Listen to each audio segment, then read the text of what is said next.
kelas A, B, dan D ya? Benar? Oke, baik. Ada 3 kelas. Seperti yang sudah disampaikan oleh Bu Ulan tadi di awal, diharapkan untuk tahap pertemuan pertama kita setelah responsi ini praktikum semi solid dan liquid ya, kita pengenalan alat untuk evaluasi mutu dari sediaan semi solid dan liquid ya. Jadi ada beberapa evaluasi mutu yang nanti akan dijelaskan melalui video pembelajaran. Ya, mohon kepada para kandidat, kepada para peserta ya, untuk memperhatikan ya, dicatat bila ada yang ingin ditanyakan nantinya ya, dicatat yang penting-penting ya, karena video ini tidak akan dibagikan, hanya di-share pada Zoom ini saja. Oke ya, mohon izin untuk share materi, share video pembelajaran ya. Oke, untuk mempersingkat waktu, kita mulai evaluasi mutu untuk isi minimum dan daya lekat nanti ya. Ada daya lekat dan daya sebar ya, sesuai dengan yang diamanahkan oleh Bu Wulan ya, bagian saya ya. Oke, sudah tampil di layar? Ya, Pak. Izin menjawab sudah, Bapak. Baik, kita coba mulai ya. Bismillah. Pada video kali ini kita akan belajar melakukan pengujian daya sebar dan daya lekat dari suatu sediaan semi-solida.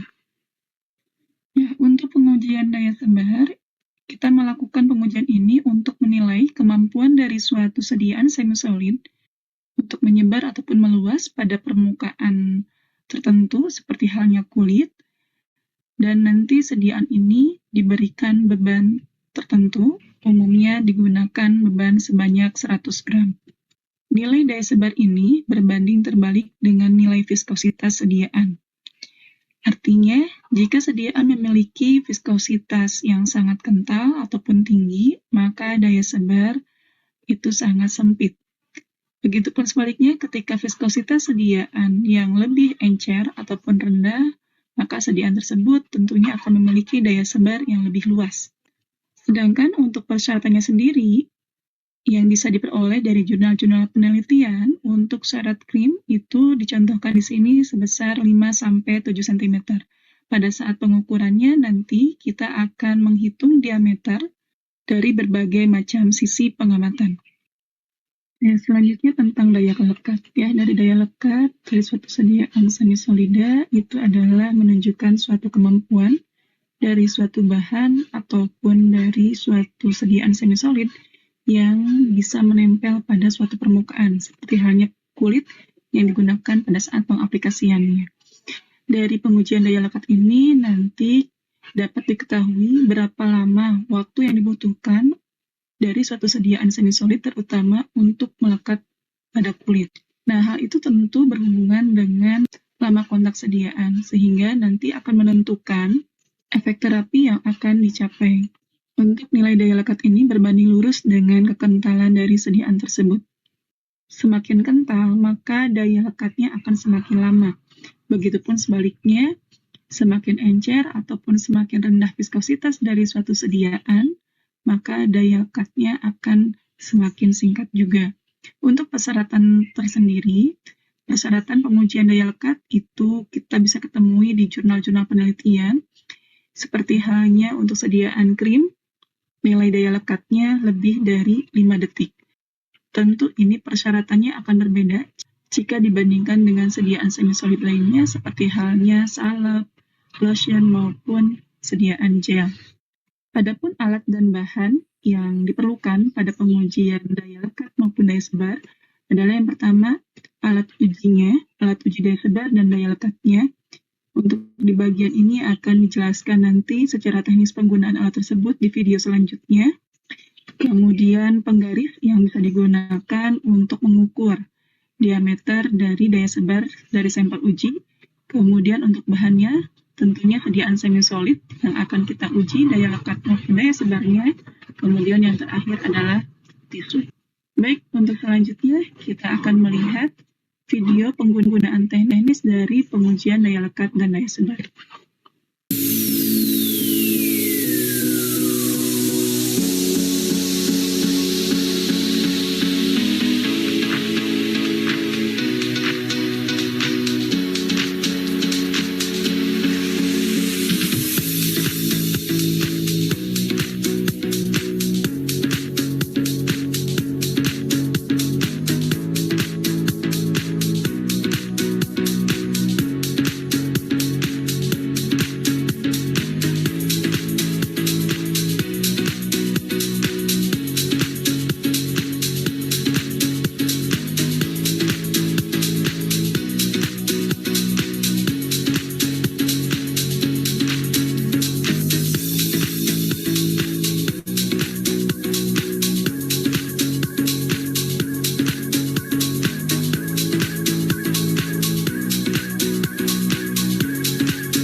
Ya, itu yang daya lekat ya. Tadi sekarang kita coba lanjut dengan isi minimum ya.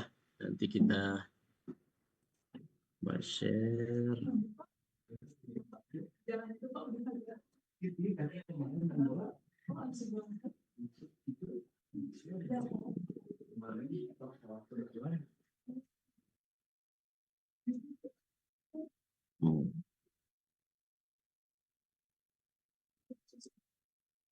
Assalamualaikum warahmatullahi wabarakatuh. Oke, kita Selamat lanjut ke isi pagi. minimum ya. Hari ini kita Silakan akan disimak membahas baik-baik ya. evaluasi isi minimum berdasarkan Farmakope Indonesia 6. Ruang lingkupnya. Pengujian dan spesifikasi berikut digunakan untuk sediaan krim, gel, lotion, salep, pasta, serbuk, aerosol, dan sediaan semprot yang dikemas dalam wadah. Untuk mengurangi pengaruh udara yang terperangkap dalam produk yang dinyatakan dalam volume, penetapan isi minimum menggunakan bobot dari volume dengan menghitung bobot jenis sediaan. Jadi, walaupun wadahnya beretiket volume, untuk prosedurnya nanti itu dengan cara ditimbang. Tujuannya adalah untuk memastikan bahwa jumlah sediaan yang dimasukkan ke dalam wadah sesuai dengan jumlah yang tertera pada etiket. Untuk prosedur evaluasi dibagi menjadi produk aerosol dan produk non-aerosol. Untuk produk non-aerosol dibagi lagi menjadi wadah yang diberi etiket bobot dan wadah yang diberi etiket volume. Kita akan bahas dulu prosedur evaluasi untuk wadah yang diberi etiket bobot. Langkah-langkahnya yang pertama adalah kita ambil 10 wadah, kemudian hilangkan semua etiket yang dapat mempengaruhi bobot pada waktu isi wadah dikeluarkan. Yang kedua, bersihkan dan keringkan dengan sempurna bagian luar wadah dengan cara yang sesuai dan timbang 1/1. Ini adalah hasil timbangan dari masing-masing tube atau wadah. Kemudian ambil 1/1 wadah dan keluarkan isinya secara kuantitatif dari masing-masing wadah. Potong ujung wadah. Kemudian simpan semua potongan wadah yang kita potong. Jangan sampai hilang dan itu pun harus tetap dibersihkan. Setelah itu, keluarkan isi wadah seluruhnya. Jika misalnya sulit untuk dikeluarkan, kita dapat membilasnya dengan pelarut yang sesuai. Setelah isi wadah dikeluarkan sempurna, kemudian wadah sudah benar-benar bersih, kita keringkan. Setelah kering, kita timbang kembali wadah kosong beserta potongan-potongan wadah yang tadi sudah kita sisihkan. Setelah itu, tulis hasil timbangan dari wadah kosong, kemudian dihitung isi minimumnya dengan rumus isi minimum sama dengan bobot awal dikurangi bobot akhir, kemudian dihitung persen isi minimumnya, di mana persen isi minimum adalah isi minimum dibagi dengan bobot yang tertera di etiket dikali 100%. Setelah dihitung isi minimum dan persen isi minimum, kita hitung nilai rata-ratanya dari isi minimum dan persen isi minimum. Setelah itu, kita lihat tabel kriteria keberterimaan. Di sini dapat kita lihat ada tahap 1 sama tahap 2. Kita pakai yang tahap 1 terlebih dahulu. Poin 1 pada kriteria keberterimaan di mana rata-rata isi bersih dari 10 wadah tidak kurang dari jumlah yang tertera di etiket. Jadi kita lihat rata-rata dari isi minimum atau isi bersih itu tidak boleh kurang dari jumlah yang tertera di etiket. Pada contoh ini, bobot yang tertera di etiket adalah 5 gram dan kebetulan di sini rata-rata dari isi minimumnya adalah pas 5 gram. Berarti untuk poin kriteria pertama ini memenuhi syarat. Kemudian syarat yang kedua, kita lihat dulu untuk bobot yang kita ini, bobot sediaan kita ini kurang dari 60 gram atau lebih dari 60 gram. Kalau kita tadi kurang dari 60 gram, maka kita lihat kriteria yang sebelah sini. Di sini kriterianya adalah isi bersih masing-masing wadah tidak boleh kurang dari 90% dari jumlah yang tertera pada etiket. Nah, di sini kita lihat persen isi minimum. Apakah ada tidak yang kurang dari 90%? Ketika kita lihat, ternyata di sini walaupun tadi isi minimumnya pas 5 gram, tetapi ada salah satu dari 10 wadah ini yang kurang dari 90%.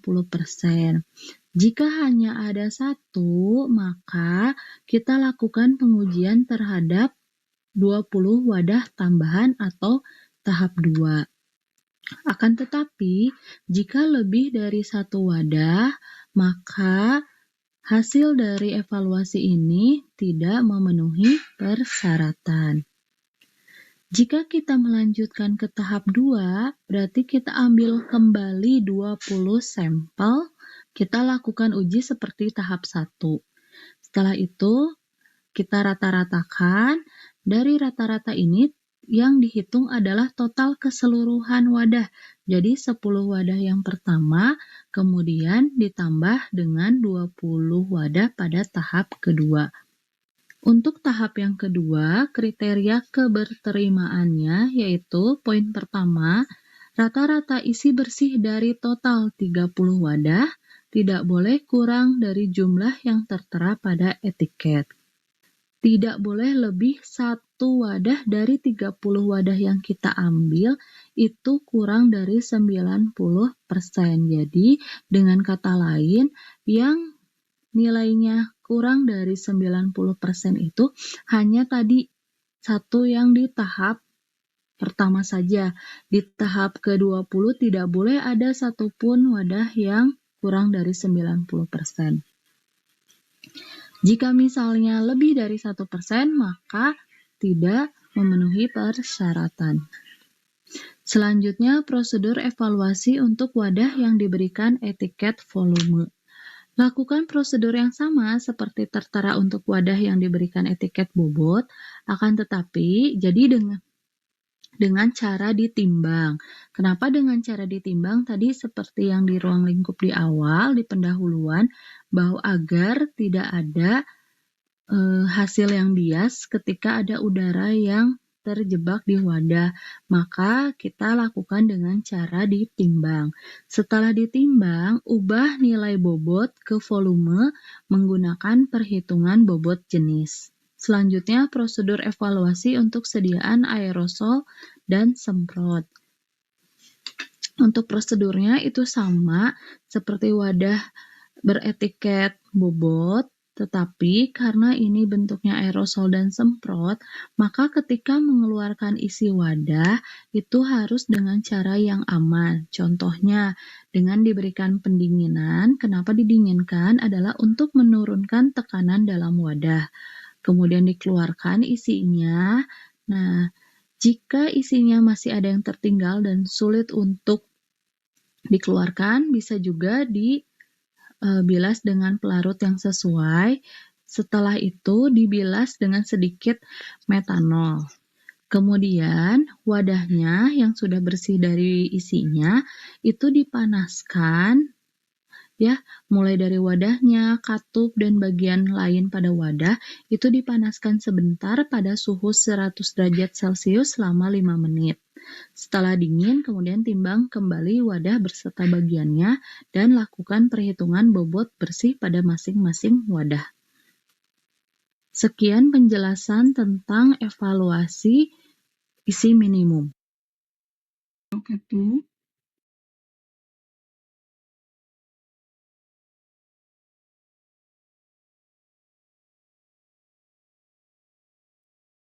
Ya, baik.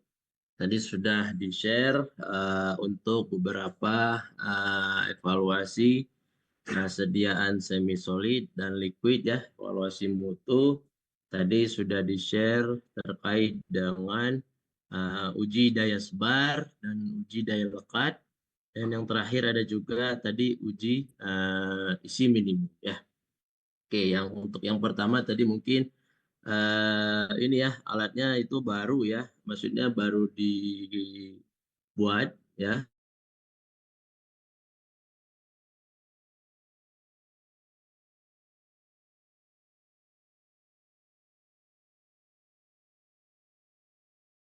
Tiga evaluasi ini apakah ada yang ingin ditanyakan?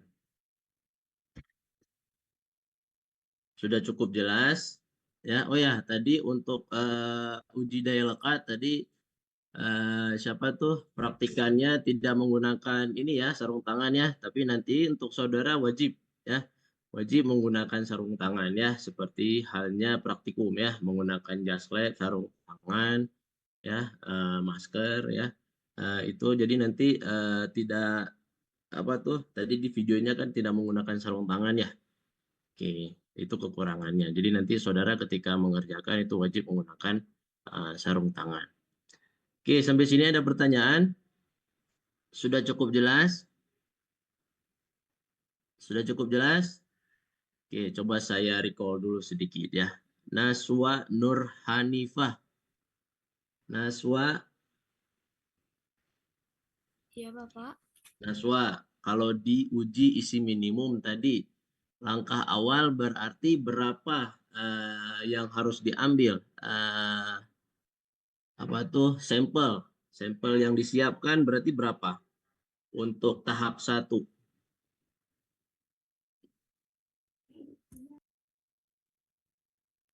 Untuk tahap apa ya, Pak, awalnya? Untuk tahap 1, untuk isi minimum, tadi gimana langkah prosedur ini ya pengujiannya? Ini waktunya berapa? 10 wadah awal bukan, Bapak? 10 wadah awal. Oke. Kalau sekiranya ini ada di awal-awal dia sudah kurang dari bobot etiket. Misalkan rata-rata dari 10 wadah awal itu kurang dari bobot etiket seperti tadi itu 5 gram ya, kurang dari ini kurang dari bobot etiket itu gimana, memenuhi syarat nggak?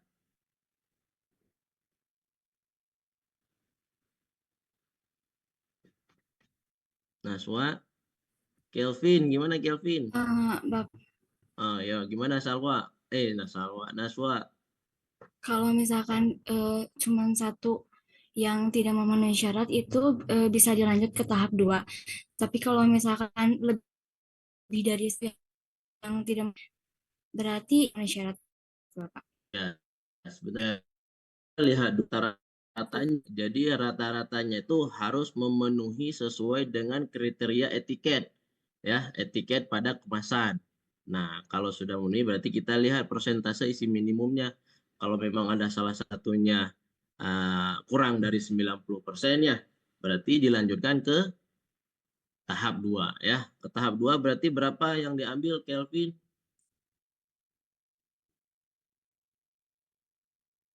Kelvin Lorenza.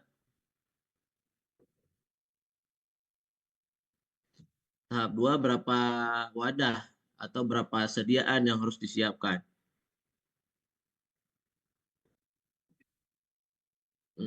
20. Oke. Jadi total 30 ya. Nah, untuk kriterianya gimana, Rojina? Rojina Latifa. Kalau dari sebenarnya tadi tahap awal udah ada gagal, nggak memenuhi. Kita lanjut ke tahap 2. Berarti tahap 2 ini kriteria keberterimaannya seperti apa?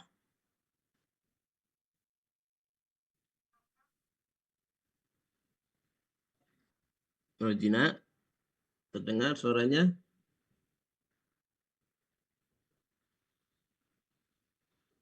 Rojina, Rojina Latifa. Oke, Rojina nggak terdengar ya. Naswa udah tadi ya. Gimana, ada yang bisa bantu? Winda Oktaviani. Winda, ini suara saya terdengar nggak ya? Iksan, terdengar nggak Iksan? Dengar Bapak. Gimana Iksan? Bisa bantu jawab. Kalau di tahap 2 kriterianya gimana? Kriteria keberterimaannya. Tidak boleh lebih dari satu wadah, ya kan? Kurang dari 90%. Artinya tidak boleh lebih dari satu wadah yang kurang dari 90%, ya kan? Ya, jadi kalau seandainya ada yang lebih lagi, misalkan ada 2 wadah nih yang di bawah 90%, nah berarti dia tidak memenuhi syarat ya untuk uji isi minimum ya. Oke, baik. Dari saya seperti itu ya, cukup. Nanti mohon dibaca kembali kepada para mahasiswa di bagian belakang atau di bagian referensi di farmakopenya ya, itu bisa dipahami lagi ya makna-makna dari keberterimaannya ya. Oke, mungkin akan dilanjutkan oleh Ibu Nira untuk evaluasi mutu lainnya ya. Baik, ke Bu Nira, dipersilakan Ibu. Ya, baik, terima kasih Pak Hasan. Bu Wulan, udah bisa saya mulai, Bu? Ya, silakan. Oke. Silakan, Bu Nira. Ya, terima kasih Bu Wulan. Oke ya, bagian saya itu ada volume terpindahkan dan bobot jenis ya. Biasanya ini adalah untuk sediaan liquid ya. Sediaan liquid, apa saja sediaan liquid? Nanti kalau kalian bikin sirup, suspensi, emulsi, ini harus dilakukan uji tersebut ya. Bagaimana pengujiannya? Kita pengujiannya berdasarkan Farmakope Indonesia 6 ya. Jadi kalian bisa apa sih namanya? Bisa ini ya di sini ya. Oke, mungkin saya akan mulai dulu terlebih dahulu itu adalah buat jenis ya.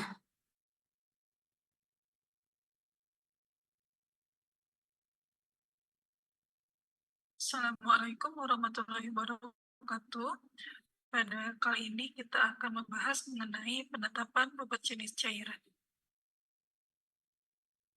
Dalam lampiran Farmakope Indonesia edisi ke-6, penetapan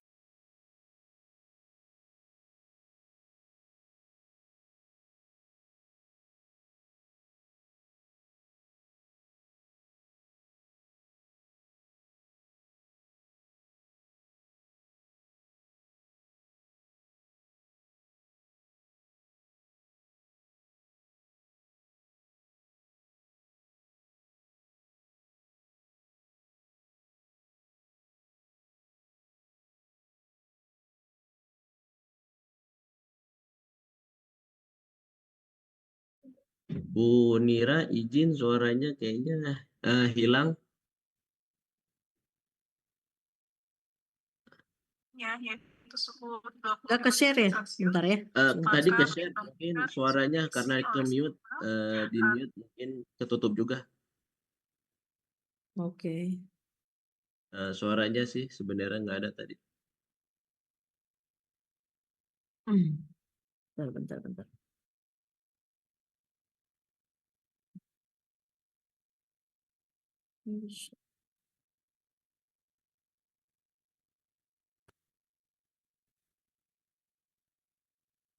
Kita ulang lagi ya. Assalamualaikum warahmatullahi wabarakatuh.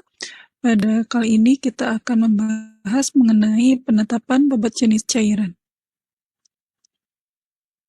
Dalam lampiran Farmakope Indonesia edisi ke-6, penetapan bobot jenis terdapat pada halaman 2054 dan penetapan bobot per mililiter pada FI ke-6 halaman 2055. Penetapan bobot jenis digunakan untuk sampel yang berupa cairan, kecuali dinyatakan lain pada masing-masing monografi. Bobot jenis atau yang dikenal dengan densitas didefinisikan sebagai massa dari 1 unit volume pada suhu 25 derajat Celcius dengan satuan kilogram per meter kubik atau gram per sentimeter kubik atau gram per mililiter. Jika pada monografi tertera suhu pengukuran yang berbeda dari suhu pada umumnya, yaitu suhu 25 derajat Celcius, maka piknometer yang sudah diisi oleh sampel harus diatur sedemikian rupa sampai mencapai suhu yang diinginkan dan baru dilakukan penimbangan. Berikut adalah contoh monografi dari etanol yang diatur dalam Farmakope Indonesia edisi ke-6. Di sini untuk etanol sendiri memiliki bobot jenis antara 0,812 sampai 0,816 dan pengujiannya harus dilakukan pada suhu 15,56 derajat Celcius. Artinya, ketika kita akan menentukan bobot jenis dari sampel ini, maka harus dipastikan sampel sudah mencapai suhu tersebut baru dilakukan penimbangan. Adapun alat dan bahan yang diperlukan pada pengujian bobot jenis cairan, yang pertama tentunya adalah piknometer. Piknometer ini digunakan untuk menampung sampel uji. Kemudian yang kedua adalah timbangan analitik, dan bahannya itu sendiri sampel uji yang akan kita tentukan bobot jenisnya. Dan yang terakhir adalah tisu untuk mengeringkan semua bagian sampel yang menempel pada piknometer bagian luar. Selanjutnya adalah prosedur pengujian. Sebelum melakukan pengujian bobot jenis, ada yang harus diperhatikan ketika kita menggunakan piknometer. Yang pertama adalah ketika piknometer akan digunakan, maka harus dipastikan piknometer ini betul-betul dalam keadaan bersih. Bisa digunakan Aquades untuk membilas, kemudian dibilas 95%. Ini dimaksudkan untuk memastikan tidak ada sisa bahan ataupun pengotor di dalam piknometer maupun di luar piknometer. Setelah dilakukan pembersihan piknometer tadi, langkah kedua yaitu melakukan pengeringan piknometer pada suhu 100 derajat Celcius selama 1 jam. Setelah proses pengeringan dilakukan, kemudian piknometer ditempatkan di dalam desikator sampai mencapai suhu kamar. Setelah itu, baru kita bisa melakukan penimbangan dari piknometer kosong yang akan kita gunakan dalam penentuan bobot jenis cairan. Langkah selanjutnya ketika poin 1 sudwi, di mana dari langkah tersebut kita mendapatkan bobot piknometer kosong, dinotasikan sebagai nilai A. Sampel uji kita masukkan ke dalam piknometer kosong. Setelah itu dilakukan penimbangan piknometer yang telah diisi oleh sampel dan harus dipastikan suhu sudah mencapai nilai 25 derajat Celcius sesuai dengan aturan yang telah ditetapkan. Dari sana, kita bisa menentukan nilai BJ cairan dengan menggunakan rumus B dikurangi A per volume, di mana B minus A ini kita menghitung berapa bobot sampel yang tertampung di dalam piknometer. Kemudian V adalah volume dari kapasitas piknometer yang kita gunakan. Berikut adalah gambaran prosedur penetapan bobot jenis cairan menggunakan piknometer.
Demikian pengujian bobot jenis cairan dengan menggunakan piknometer. Terima kasih perhatiannya, semoga bermanfaat.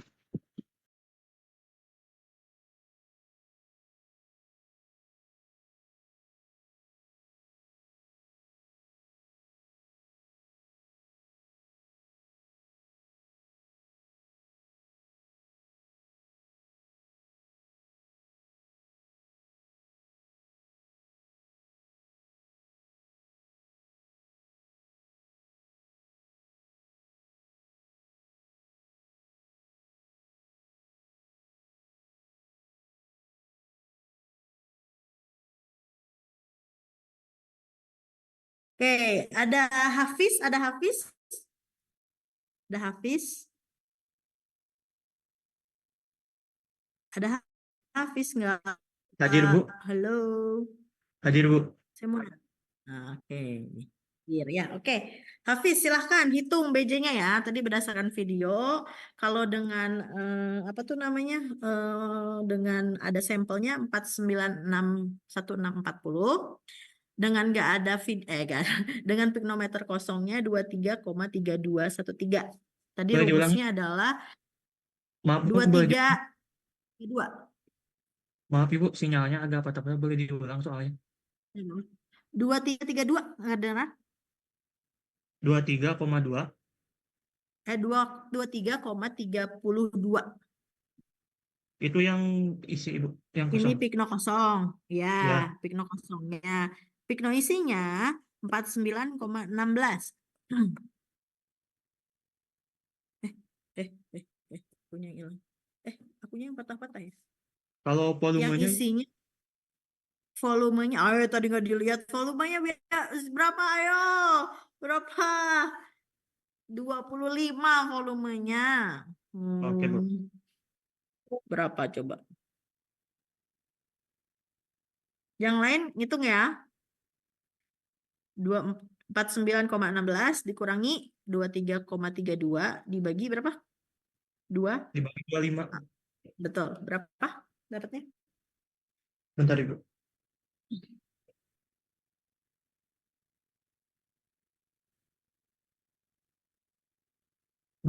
Ada yang sudah? Hah? Berapa? 24,19, Ibu, dikurangi. Itu kan masih atasnya dibagi 25 gitu kan? Oke. 49,16 dikurangi 23,32 dibagi 25. Berapa? Yang lain? Ada yang lain? Ada yang beda? 1,0. Saya dapet tuh 1,0336. 3. Oke, ya 1,0336 ya, betul ya. Jadi kurang lebih perhitungan bobot jenis seperti itu. Kan kalian udah pernah ya bobot jenis, kalau yang waktu zaman Farvis 2 sih itu bobot jenis granul kan ya. Kalau ini bobot jenis dari cairan ya. Oke, selanjutnya kita ke video berikutnya ya. Ada video dari volume terpindahkan. Volume terpindahkan ini sebenarnya untuk apa sih? Sebenarnya untuk memastikan bahwa yang tertera di etiket ya, misalnya netonya 60 mili dan dengan kenyataannya itu atau si cairannya benar-benar 60 mili. Karena kan kalau zaman sekarang itu nggak boleh overclaim ya. Ya, nah kalau farmakopem udah dari dulu ya, udah belajar dari dulu kita ya, nggak boleh kalau netonya segitu segitu aja gitu. Nah ini diatur di farmakope. Sebentar ya, saya cari dulu ininya. Kemudian ya. Di sini teh mohon maaf ya kalau misalnya saya kayaknya rasanya saya patah-patah juga karena sinyalnya teh pakai HP ya di kampusnya lagi nggak bagus nih sinyalnya. Nah, ini volume terpindahkan ya. Hmm.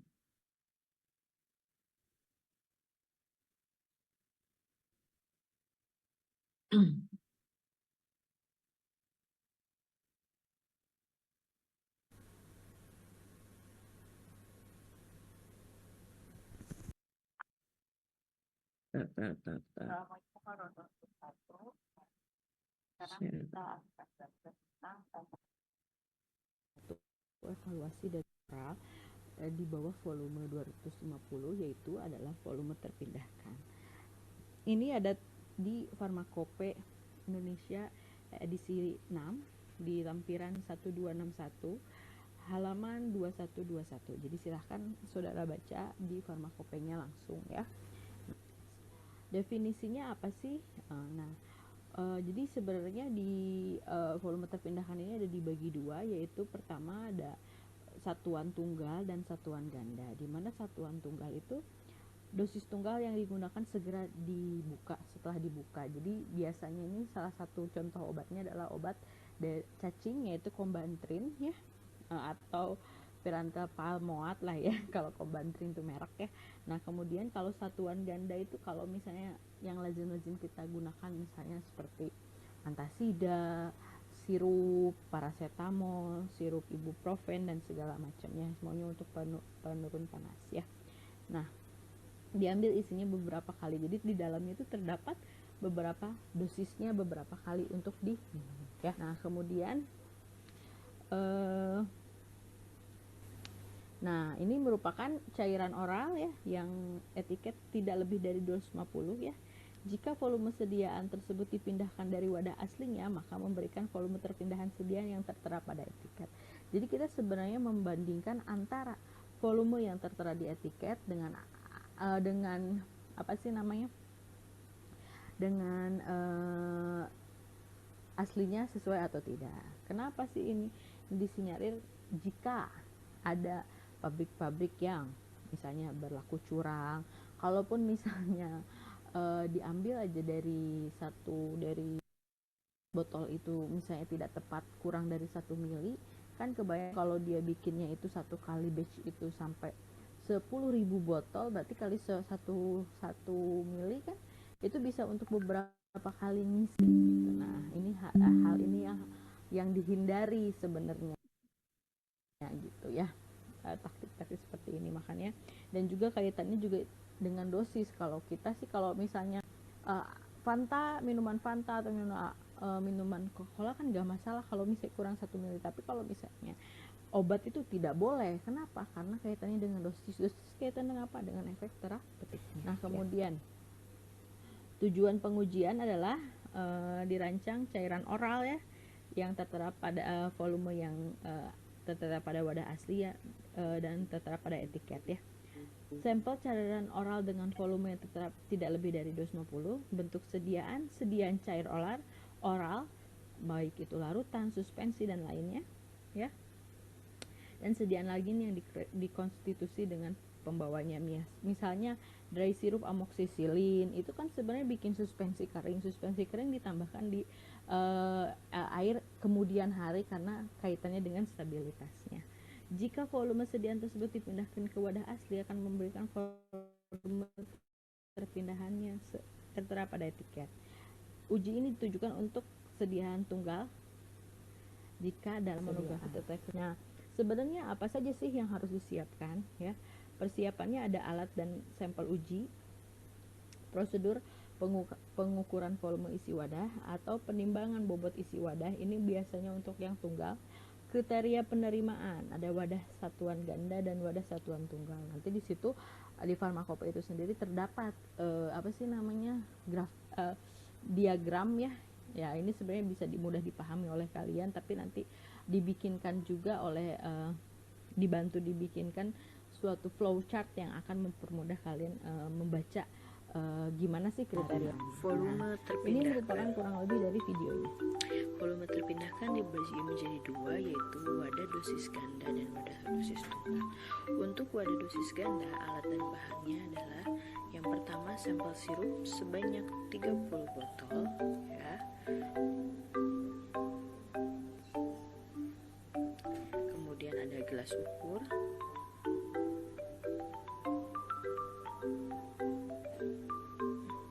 dan kemudian farmakope 6, lampiran 1261 halaman 2121 ya. Yang pertama dilakukan adalah memisahkan 10 sampel atau dari 30 sampel yang diambil ya, 10 sampel atau 10 botol ya. Nah, setelah itu kita lihat neto 60 mili ya, atau berat bersih dari sirupnya ya. Nah, 10 sampel yang diambil itu diuji dan pengujian tahap 1, dan jika tidak memenuhi persyaratan maka dilakukan pengujian tahap berikutnya, yaitu dengan 20 sampel berikutnya. Nah, setelah dikocok kemudian dimasukkan ke dalam gelas ukur ya, untuk menghindari pembentukan gelombang udara pada waktu penuangan, diamkan tidak lebih dari 30 menit. Nah, ini sudah agak terlihat berapa sih volumenya. Nah, ini volumenya adalah 60 mili ya. Kemudian kita catat volume yang kita dapat sebanyak 60 mili. Nah, kemudian dihitung tadi netonya itu adalah 60 mili ya, atau berat volume yang tertera di etiket. Jadi 60 mili yang kita dapat dibagi 60 dibagi kali 100%, sama halnya dengan wadah nomor 2, yaitu 59/60 dikali 100, kita dapat adalah 98%. Untuk sediaan wadah dosis tunggal, yang dilakukannya adalah alat dan bahan yang dibutuhkan adalah timbangan. Ini ada botol timbang, dan kemudian sampelnya Combantrin.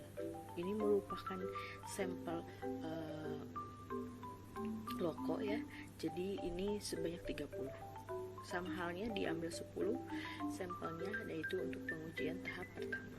Nah, kemudian yang dilakukan adalah dibersihkan timbangan ya. Nyalakan timbangan dan perhatikan water pass-nya harus tepat di tengah. Ini untuk memastikan bahwa timbangan kita ini posisinya sudah seimbang. Kemudian dimasukkan botol timbang.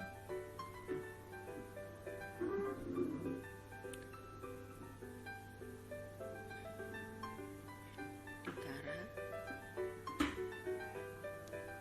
Sampel dikocok terlebih dahulu. Kemudian dimasukkan ke dalam botol timbang.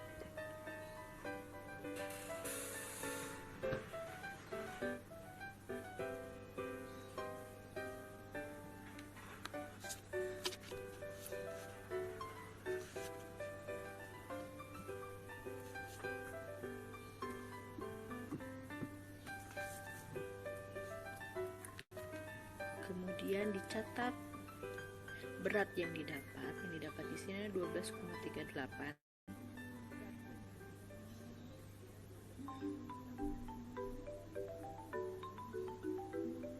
Nah, setelah itu kita lakukan perhitungan. Untuk mencari volume adalah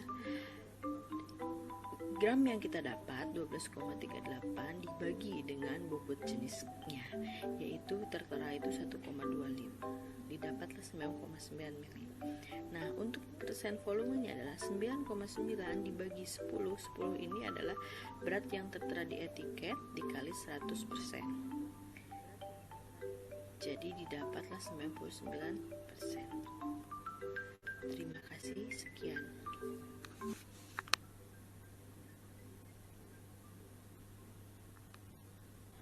Ini prosedur pengujian mungkin saya lewat ya, karena pada ini sama dengan tadi video ya. Nah, jadi sebenarnya yang diambil dan siapkan itu dari misalnya dari satu batch kita yang kita kerjakan 30, yang diuji pertama kali itu hanya 10 wadah ya.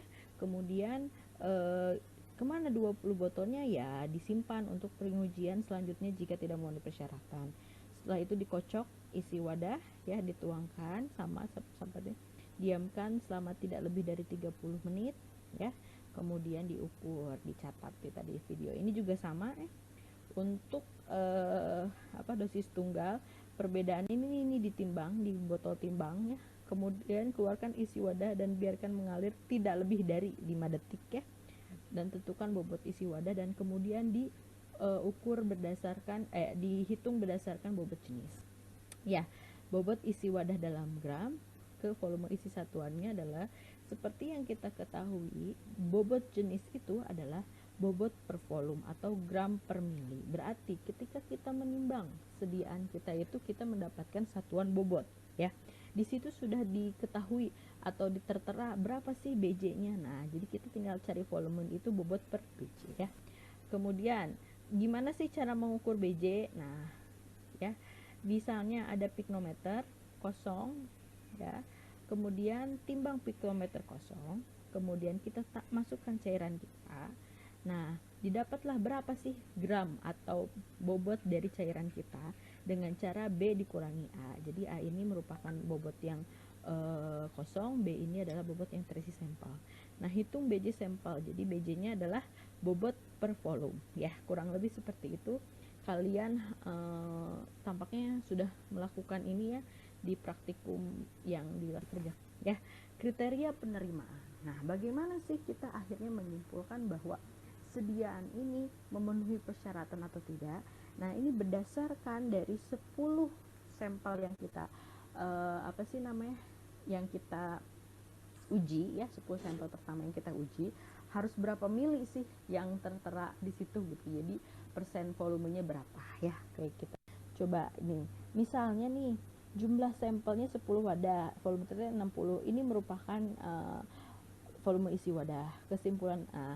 Nah, kemudian dari 10 ini rata-ratanya ini kita lihat ini lebih tidak kurang dari 100. FE itu volume saya lupa ya, pokoknya volume etiket ya, kurang dari 100% volume etiket. Nah, ini kita dapatnya 98, berarti kurang dari volume etiket. Nah, maka kita lihat juga ada nggak dari satu wadah yang ada tertera di sini yang wadahnya itu kurang dari 95. Oh, tidak ada. Oh, otomatis kita pakai yang ini. Tidak ada wadah yang volumenya kurang dari 95 volume etiket.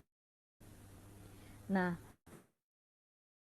kemudian ketika tidak ada, kemudian harus dilakukan uji tahap berikutnya, yaitu uji 20 wadah tambahan. Jadi kita pakai FR 30, kita melakukan lagi uji yang sama dan kita akhirnya dapat penyimpul. Nah, atau ini yang mudahnya, kalau misalnya kurang dari 100 nih, apa yang dilakukan setelah harus diuji 20? Nah, volume 30 tadi dari ke 30 botol dirata-ratakan. Kalau kurang dari 100% dari volume etiket sudah pasti tidak memenuhi persyaratan. Tapi kalau lebih dari 100%, ini ada 50-50, bisa memenuhi persyaratan atau bisa enggak. Nah, kalau misalnya ini syaratnya itu tidak kurang dari sama dengan satu wadah yang antara 54 sampai 57 volume etiket. Jadi ini kalau misalnya 90 sampai 95%. Jadi ini sudah dihitungkan ya. Nah, ini jadi nggak boleh ada lebih dari satu wadah yang 54 sampai 57 mili. Jadi ini memenuhi persyaratan. Tapi kalau misalnya gimana? Oh, ada yang 57-nya 2. Oh, ya udah, itu pasti sudah tidak memenuhi persyaratan. Begitu halnya dengan ini. Kalau misalnya nih kita lebih dari 100% itu ada ya yang 61 misalnya ya. Nah, maka kita lihat semua wadah 95 atau lebih dari 57, oh ini langsung memenuhi persyaratan. Tetapi kalau tidak kalau bila ada satu wadah kurang dari 95% atau 57 mili, ini patokannya sama enggak 57 berapa patokannya sama ya? Enggak, tergantung. Kalau misalnya kayak OBH kan isinya 100, berarti 95 dari 100 ya 95 mili gitu. Jadi jangan patokan ini hanya untuk mempermudah kalian melihat grafiknya saja ya. Nah, satu wadah ini 90 sampai 95. Nah, ini 54 sampai 57 volume etiket. Dan kalau misalnya lebih, langsung tidak memenuhi persyaratan. Kalau kurang dari sama dengan 1%, ya dia harus diuji 20 tablet 20 sirup berikutnya. Nah, kemudian yang ini yang dosis tunggal ya. Jadi misalnya ini kita timbang dapatnya 11,6 gram. Nah, kita lihat BJ-nya 1,1. Nah, berarti 11,6 dibagi 1,1 yaitu 10,5, berarti 105%. Nah, dari sini kita lihat arus skemanya seperti apa. Kalau misalnya ini FR-nya 10, tidak kurang volume etiket, berarti volume dari satu wadah atau, nah ini kita lihat di sini, satu wadah atau lebih terletak di luar rentang 95 sampai ini. Nah, kan kita lihat nih di sini ada 93 ya. Maka dari itu kita lihat, wah ini lebih dari satu wadah volumenya terletak di luar rentang ini ya, sudah pasti tidak memenuhi persyarat. Nah, kemudian yang ini. Nah, ini kalau ini dianalogikan ini adalah 10 mili ya. Kalau misalnya ini yang tadi berarti kan ini kita kurang lebih dari 100 mili nih, 100 mili. Tapi ada satu wadah ya yang tadi ada 93 sampai ya sebut aja tidak memenuhi persyaratan. Nah, kalau misalnya yang ini bagaimana sih kalau harus diuji 30, ini tergantung ya dari yang kita dapatkan. Ya, kurang lebih ini semua alurnya sama ya. Kalau misalnya nih yang kalian itu misalnya ada yang kurang dari 100%, misalnya 98 ya. 98 rata-ratanya ya udah masuk ke sini. Tapi misalnya tidak ada rentang yang kurang dari 95 sama 110. Nah, maka dari itu pakainya ini semua wadah. Ya, kemudian harus diuji 20 wadah tahap tambahan. Nah, kemudian di sini tinggal kita volume 30 rata-rata. Jadinya berapa? Nah, ini tergantung sama hasil yang kita dapatkan. Nah, lainnya ya. Kurang lebih seperti itu untuk volume terpindahkan ya. Terima kasih atas perhatiannya. Wassalamualaikum warahmatullahi wabarakatuh. Baik ya. Tadi ya, Kansa, ada Kansa? Saya masih punya waktu 5 menit lagi. Kansa, halo. Ya, Oke, Kansa, untuk pengujian volume terpindahkan berapa sampel? Misalnya satu batch itu memproduksi 100.000 botol. Berapa sampel untuk volume terpindahkan yang diambil? Berapa, Kansa?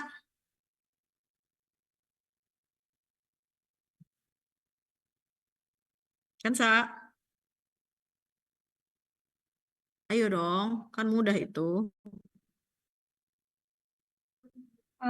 izin Ibu 30. Oke, 30 ya. Jadi kita ngambilnya 30 dulu. Untuk pengujian tahap pertama, itu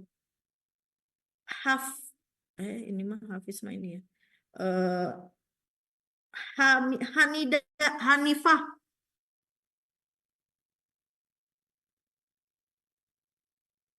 Hanifah.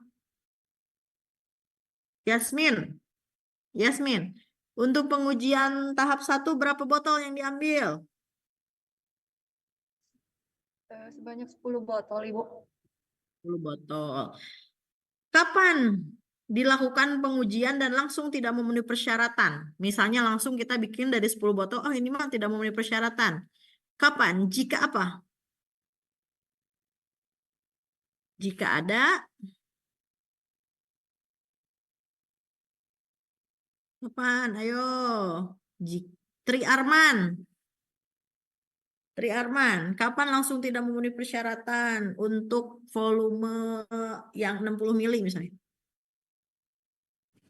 Jika kurang dari 95% volumenya, Ibu. 95. Wadahnya ada Oh, wadahnya sekitar 2, lebih dari 1 berarti. lebih dari 1 ya.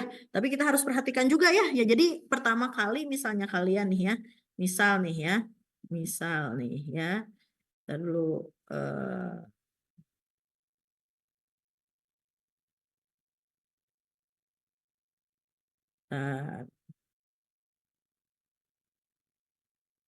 misal nih ya, kalian misalnya dapat nih ya. Yang kalian harus perhatikan kayak gini nih. Kalian perhatikan dulu nih ya. Dari tiap botol itu berapa persen? Ya. Nah, ini misalnya ya. Karena ini kasusnya lumayan harus digeser gitu ya. Harus dirubah dulu. Nah, ini ada nggak yang kurang dari 95? Ada nih 94,3 kan? Ya. Nah, tapi ini saya sengaja ditutup, tadinya mau ditanyain, tapi waktunya kurang ya. Jadi saya akhirnya tidak nanya. Ya udahlah ya, kita buka dulu nih ya. Tidak bisa, ini 2 menit lagi nih. Nah, ya kan? Ini kalian rata-ratakan dulu. Yang harus terpenting adalah rata-rata. Rata-ratanya ini pasti kurang dari 100% ya. Sudah saya pastikan karena ini banyak banget yang 90 ya. Kurang dari 100%. Nah, kalau kurang dari 100%, dia persyaratannya adalah nih ya. Persyaratannya adalah ini tandanya sudah ke sini belum? Masih di situ ya. Ntar stop sharing dulu. Kalau misalnya kurang dari nah ini ya. Nah, kalau misalnya di sini ada 1 botol kayak tadi, tapi kita harus lihat dulu volume rata-ratanya berapa. Nah, kalau misalnya kurang dari 100%, dia mutlak harus semua wadah. Ya. Tapi jika volume rata-ratanya itu lebih dari 100%, maka masih ada boleh 1 ya, berlaku untuk semuanya ya. Nah, ini misalnya 60. Kalau misalnya tadi saya bilang kalau misalnya OBH 100 mili. Jadi kalian kalau mau tadi kayak tadi dapat tabel kayak gini, kalian hitung dulu, strateginya adalah melihat volume rata-ratanya terlebih dahulu. Setelah itu kalian apa tuh namanya? Lihat misalnya ini kan 60 mili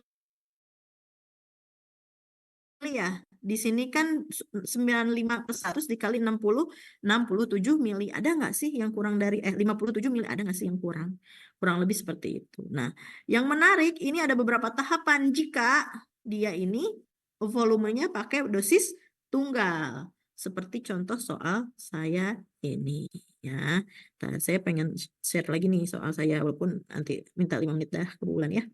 Nah, ini ya. Nah, kalau misalnya nih bobot jenisnya ya, yang terteranya itu tidak ada volumenya misalnya ya, neto volumenya, atau kita menggunakan pembanding. Misalnya ini saya hapus dulu ya. Pembanding dengan air ya. Maka dari itu kamu gimana ngitungnya kalau yang ini? Nah, kalau yang ini tetap dibandingkan ya, 65,7 dikurangi 52,34 dibagi 6 perbandingannya sama air ya. 66,2 dibagi dikurangi 56,23 dikali 1. Ini jika kita hanya mendapatkan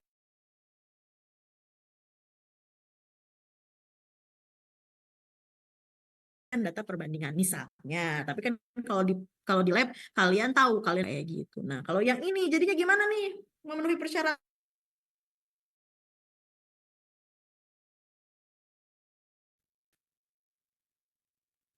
Siapa yang mau jawab? Terakhir. Ya. Saya harus memilih ya berarti. Saya pilih dulu karena tidak ada sukarelawan di sini. Nafis, kok kamu cuma cahaya gitu dong sih? Kamu di mana sih, Fis? Kamu lagi di mana sih? Ya, Bu. Lagi di kosan Ibu. Lagi di bukan, tapi kenapa cuma ada lampu gitu tengah-tengah gitu? Kamu kayak impossible gitu? Sebentar, Bu. Saya pengen lihat mukanya itu malah jadi saya kasih matahari kamu Maya. Coba kalau lihat dari sini, ini sudah jelas ya, ada satu wadah yang kurang dari 95. Tadi kalau ada satu wadah yang kurang dari 95, apa yang harus dilakukan? Perlu 20. Oh, Azkia, silakan Azkia. Ya, Nafis, kamu terselamatkan oleh Azkia. Gimana Azkia? Izin menjawab Kok Ibu kamu bilang? izin menjawab Ibu sediaan. Jawabannya yang sediaan tidak memenuhi uji volume terpindahkan Betul, karena kan sedia. volumenya di bawah 57 itu yang 95%. Iya, betul ya. Terima kasih Azkia telah menjawab ya. Nah, saya catat dulu 6.30 ini Azkia karena Azkia dengan sukarela ingin menjawab ya. Oke, sampai di sini ya. Apakah Rafis itu udah mengejar mataharinya udah beres tuh? Oke, baik. Cahaya ilahi. Terima kasih. Ya, mungkin apa tuh namanya Burian ya. Oke, ya, nuhun Bu Nira. Saya lanjut ya Bu Nira. Oke ya, jadi nanti saya di sini akan menjelaskan terkait evaluasi. Kedengaran nggak suara saya? Oke, soalnya pakai headset. Terdengar, Oke. Bu. Oke ya, di sini nanti saya akan menjelaskan evaluasi pemeriksaan viskositas atau kekentalan dan pemeriksaan pH. Ya, mungkin sebagian sudah familiar ya, karena ini sudah diajarkan terutama viskositas ya di Farvis 2 gitu ya. Kemudian untuk pH nanti kita coba apakah sudah familiar atau belum, harusnya sudah ya karena udah solida. Kalian kan membuat medium disolusi pakai pH meter. Ya, ini akan kita jelaskan lebih lanjut. Saya akan share screen.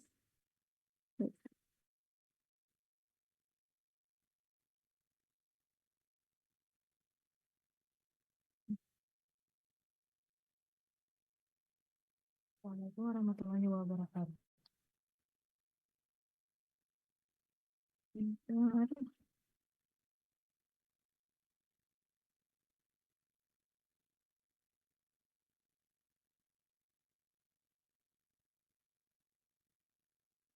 Oke, sudah terlihat ya videonya? Ya, Bu. Assalamualaikum warahmatullahi wabarakatuh.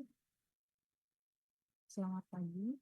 Hari ini kita akan membahas tentang evaluasi viskositas. Viskositas atau kekentalan merupakan gaya geser yang diperlukan agar menghasilkan kecepatan 1 cm per detik di antara dua bidang sejajar cairan yang masing-masing luasnya 1 cm kubik dan dipisahkan oleh jarak 1 cm. Dalam satuan poise, yaitu suatu pernyataan tahanan dari suatu cairan untuk mengalir. Contohnya, semakin tinggi viskositas, maka semakin besar tahanannya. Alat yang digunakan untuk mengukur viskositas yaitu viskometer. Macam-macam viskometer. Di sini yang pertama adalah rotary viskometer Brookfield, kemudian ada capillary viskometer, kemudian yang ketiga adalah viskometer bola jatuh. Untuk kali ini kita akan membahas tentang viskometer Brookfield. Viskometer Brookfield prinsipnya adalah viskometer rotasi, di mana menggunakan gasing atau kumparan yang di sini disebut spindle yang dicelupkan ke dalam zat uji dan mengukur tahanan gerakan dari bagian yang berputar. Ini adalah viskometer Brookfield yang kita punya di lab farmasi Unjani. Sampel sediaan liquid menggunakan viskometer Brookfield tipe L, sedangkan untuk sampel sediaan semi-solid menggunakan viskometer Brookfield tipe R. Berikut adalah spindle untuk tipe L atau untuk sediaan liquid, dan yang ini merupakan spindle tipe R untuk sediaan semi-solid. Semakin kental sampel yang diuji, maka nomor spindle yang digunakan semakin besar, akan tetapi bebannya itu semakin kecil.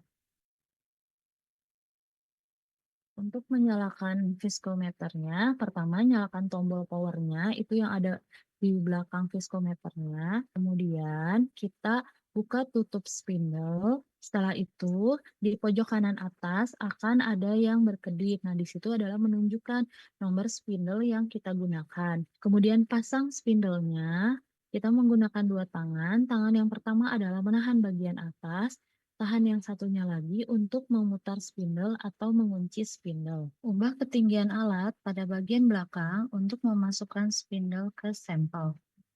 Masukkan spindle sampai tanda batas yang ada di dalam batang spindle.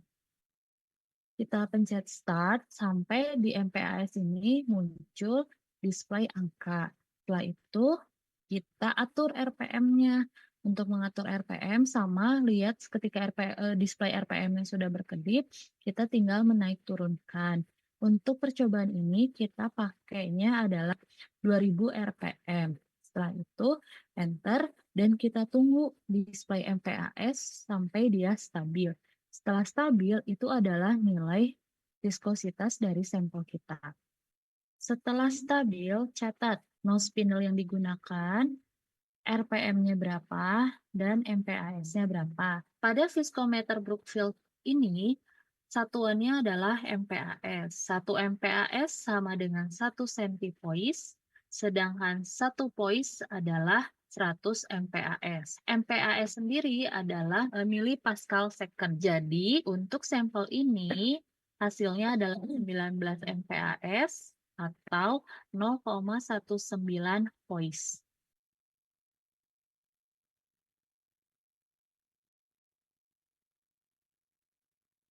Oke ya,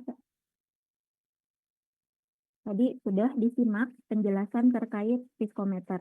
Ya, jadi semuanya sudah pernah coba kan viskometer Brookfield pas ketika di Farvis, pas kalian pengujian reologi ya dan dispersi.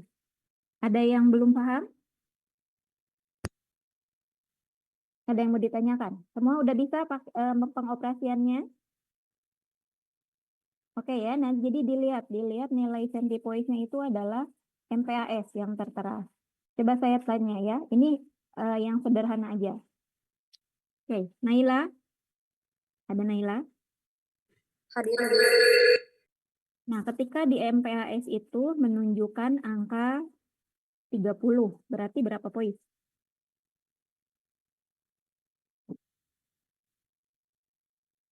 Tadi MPAS setara dengan berapa? 1 MPAS setara dengan berapa? 1 C-poise. 1 C-poise. Berarti kalau 30 C-poise berapa poin?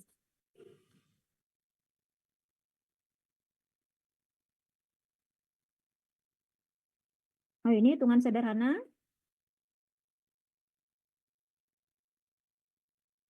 Berarti 30 MPAS. 30. Kan saya tanya kalau di angkanya MPAS-nya 30. Berarti kita rubah ke poin jadi berapa? Tadi disimak nggak?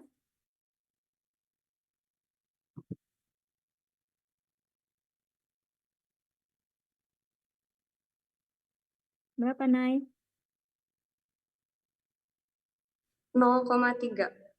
0,3 ya, tinggal dibagi 100. Oke. Nah, selanjutnya tadi saya mengecek pada nyimak atau enggak. Winda? Winda ada? Hadir, Ibu. Winda, tadi kan ada 2 tipe kalau kita mau pakai Brookfield spindle-nya. Ya. Nah, kalau kita mau mengecek apa namanya? Sediaannya trim. Pakai tipe apa? L apa R? Tipe R, Ibu. Tipe R. Berarti tipe R itu untuk sediaan apa?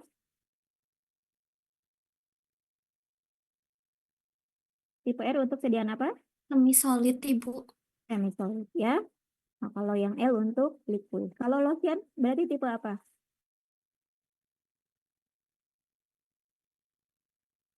Lotion pakai L apa pakai R? Tipe R, Ibu. Tipe R ya, karena itu lotion masuk ke semi solid ya. Oke, good. Nah, di sini mungkin ada yang tahu, pernah baca syarat viskositas untuk sediaan semi solid, terutama krim itu berapa sampai berapa?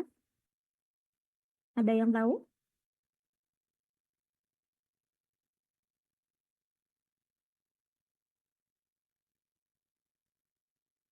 Ada yang tahu nggak? Tinggal googling.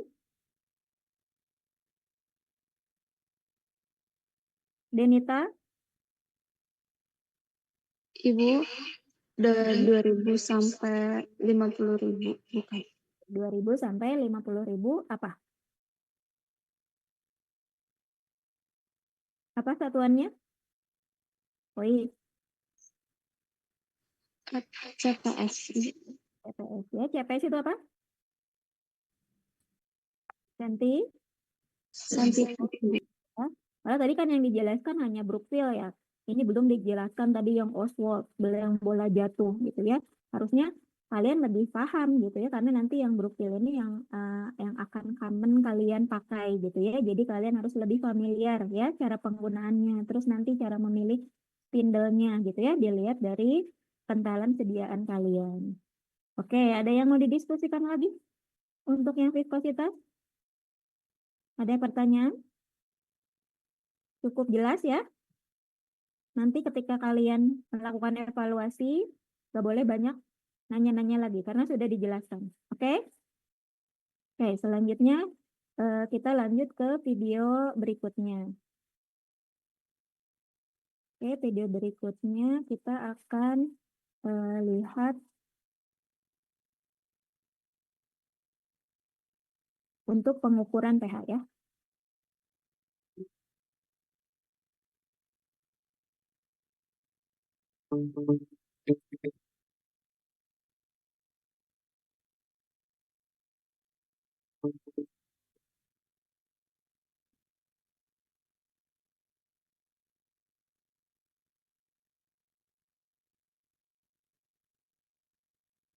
Oke, sudah terlihat ya videonya. Tolong disimak ya.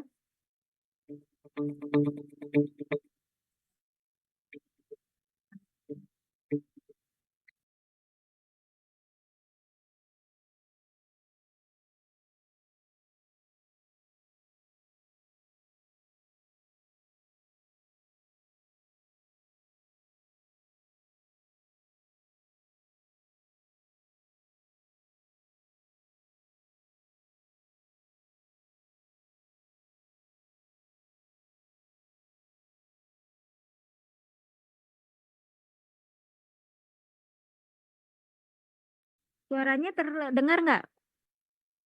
Tidak. Nggak. Oh, Izin menjawab tidak, Ibu. oke, sebentar ya.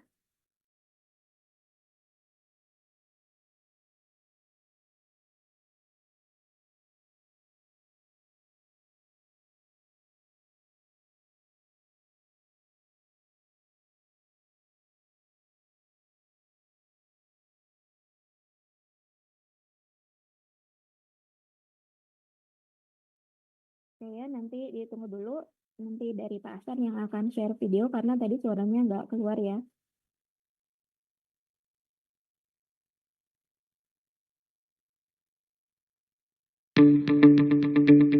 Ya, terdengar suaranya ya. Tolong.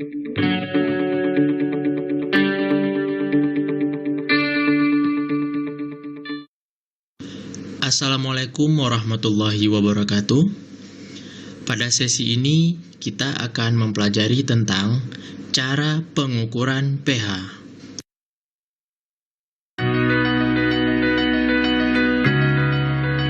Sebelum melakukan pengukuran pH, maka perlu kita siapkan beberapa alat dan bahan yang dibutuhkan, seperti tisu, air pembilas, wadah pembuang limbah, dan alat pH meter, serta cairan pH standar, dan juga sampel uji. Pada sesi ini akan dijelaskan beberapa penggunaan alat pH meter.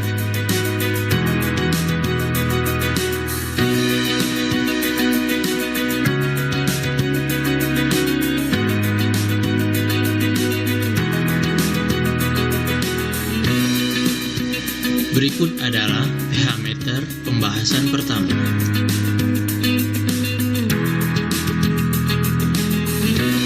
Cara menggunakan pH meter ini, pertama, tekan tombol power pada alat dan biarkan alat menyala. Selanjutnya, lepaskan batang elektroda dari tabung tempatnya.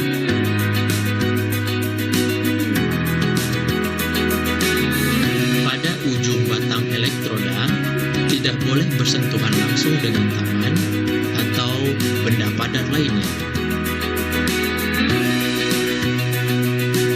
Selanjutnya, batang elektroda dibilas atau dibersihkan dengan Aquades dan dilakukan penyekaan dengan tisu kering.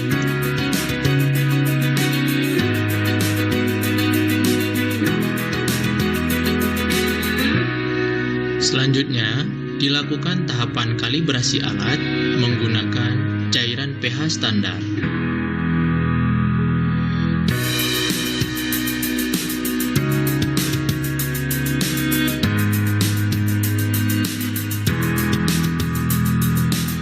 Cara memulai kalibrasi, tekan tombol KAL pada alat, maka akan muncul pada layar KAL 1. Selanjutnya, masukkan elektroda ke dalam tabung pH 7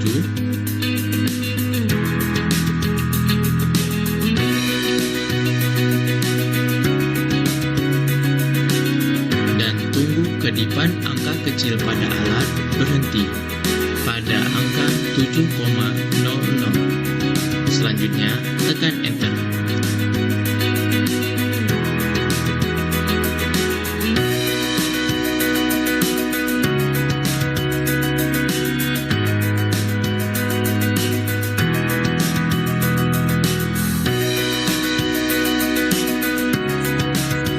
Selanjutnya, batang elektroda dibilas atau dibersihkan kembali dengan Aquades dan dilakukan penyekaan dengan tisu kering. Selanjutnya, dilakukan kalibrasi pada pH 4. Dengan tekan tombol KAL, maka akan muncul di layar KAL 2.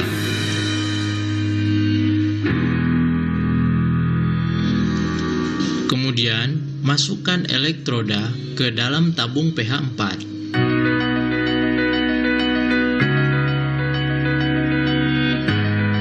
Dan tunggu kedipan angka kecil pada alat berhenti pada angka 4,00.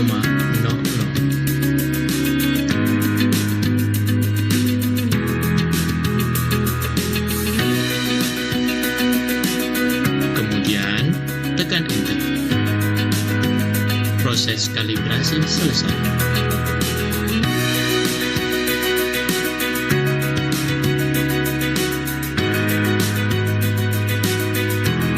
Selanjutnya, batang elektroda dibilas atau dibersihkan kembali dengan Aquades dan dilakukan penyekaan dengan tisu kering.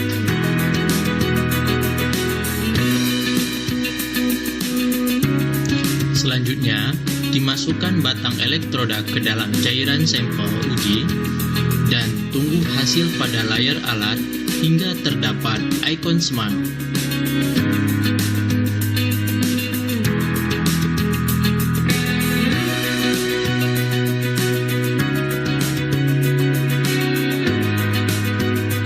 Selanjutnya, batang elektroda dibilas atau dibersihkan kembali dengan Aquades dan dilakukan penyekaan dengan tisu kering.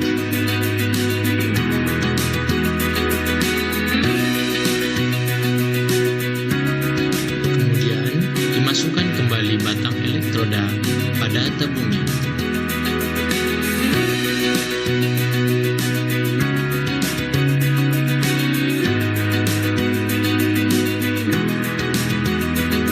Berikut adalah pH meter pembahasan kedua.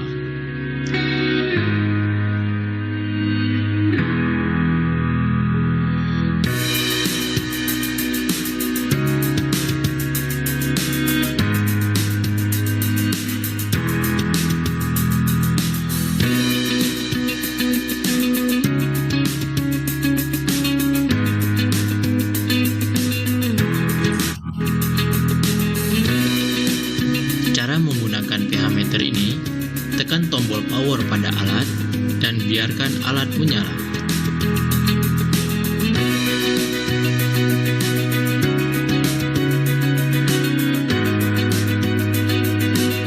Sebelum menggunakan alat, elektroda dibilas atau dibersihkan dengan Aquades dan dilakukan penyekaan dengan tisu kering. Untuk memulai kalibrasi, tekan tombol CAL pada alat, maka akan terbaca pada layar angka 7,00.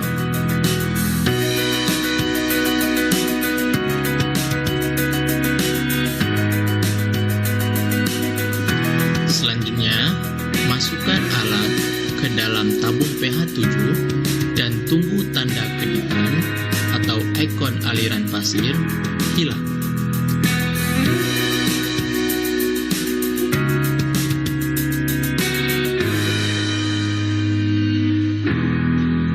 Dan kemudian pada alat akan diarahkan untuk melakukan kalibrasi berikutnya. Selanjutnya, elektroda dibilas atau dibersihkan dengan Aquades dan dilakukan penyukaan dengan tisu kering.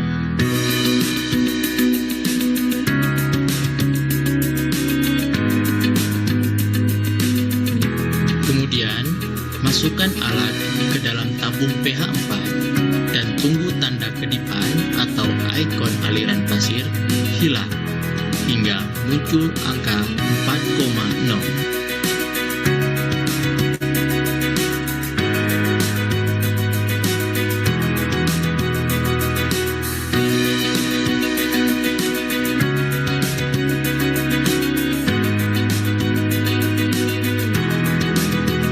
Selanjutnya, elektroda dibilas atau dibersihkan dengan Aquades dan dilakukan penyukaan dengan tisu kering.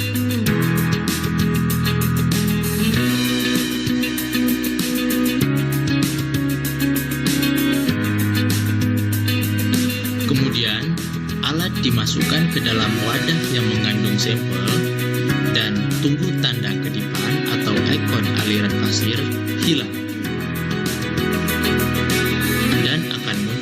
Angka hasil pengujian.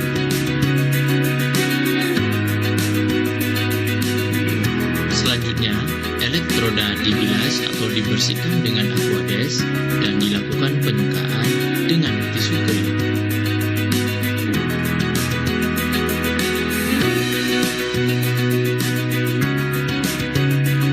Kemudian, matikan alat dan pasangkan kembali tutup pH meter hingga terdengar tanda klik.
sudah diperlihatkan bagaimana cara kalian nanti menggunakan pH meter ya, baik yang pH pen tadi maupun pH yang ada elektrodanya.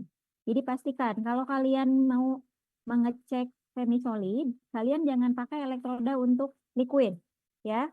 Karena kalau dari elektrodanya juga kalian bisa bedakan. Kalau untuk liquid biasanya ada bagian plastik di sampingnya dan elektrodanya agak tertutup gitu ya di bawahnya sedikit.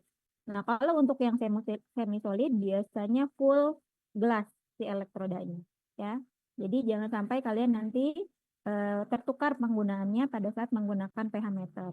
Ya mungkin nanti juga kalian harus belajar juga ya, dan pH meter yang benchtop udah tersedia di lab gitu ya, tapi videonya nggak ada.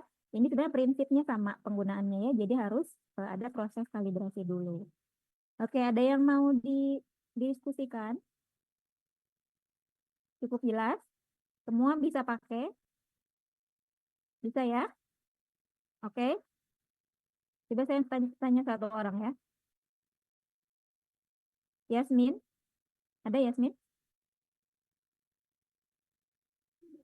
Yasmin? Ya, Oke. Kayak Yasmin. Kenapa sih perlu dikalibrasi dulu? Kenapa nggak langsung aja? Tahu nggak? untuk dinetralkan terlebih dahulu, Ibu. Apa? Kenapa? Kenapa harus ag- dikalibrasi dulu ketika kita mau menggunakan pH meter? Kenapa nggak langsung aja, Bu? agar alat yang digunakan itu netral terlebih dahulu, Ibu. Netral? Netral itu di pH berapa? Tapi kan tadi harus ingat ya, kalibrasi dilakukan di 2 titik minimal. Ya, yang sering kalian lakukan. Mau 3 titik tidak masalah. Tapi minimal 2 titik harus kalian lakukan. Biar netral di 7 aja dong cukup kalibrasinya. Yang 4 nggak usah. Nggak bisa kan, kalibrasi harus 2 titik. Tahu nggak? Agar lebih akurat. Nah, itu ya. Jadi pengukurannya lebih akurat karena kita bandingkan dengan standar. Ya, yang tadi dapar pH 4 dan 7 itu merupakan standar yang sudah ada SNI-nya dan ada masa kadaluarsanya. Ya, jadi kita lebih yakin kalau si pH meternya berfungsi dengan baik atau tidak itu karena kita sudah bandingkan dengan standar dapar pH 4 dan 7 tadi ya. Oke ya, paham? Oke, untuk mempersingkat waktu ya Pak Hasan, kita mau langsung post test aja. Oke ya. Oke, baik. Siap. Mungkin sebelum kita mulai post test ada tambahan lagi dari Bulan mungkin. Bulan. Baik, tadi ya sudah disampaikan sama Bu Nira, sama Pak Ahsan gitu ya, sama Bu Rian untuk materi-materi yang sudah disampaikan mengenai evaluasi sedia. Jadi prinsipnya ada beberapa pengujian yang memang ditujukan untuk sediaan semi-solid saja. Ada pengujian yang ditujukan untuk sediaan liquid, gitu ya. Tentunya tadi harus diketahui mana yang masuk kompendial, mana yang enggak. Dan persyaratannya kalian harus hafal. Minimal tahu letak di literaturnya gitu ya, sebelah mana untuk pengujian-pengujian tertentu. Ya, baik, paling itu saja Pak Hasan. Mungkin bisa langsung ke proses aja ya. Ya, baik. Terima kasih Bulan. Oke, kita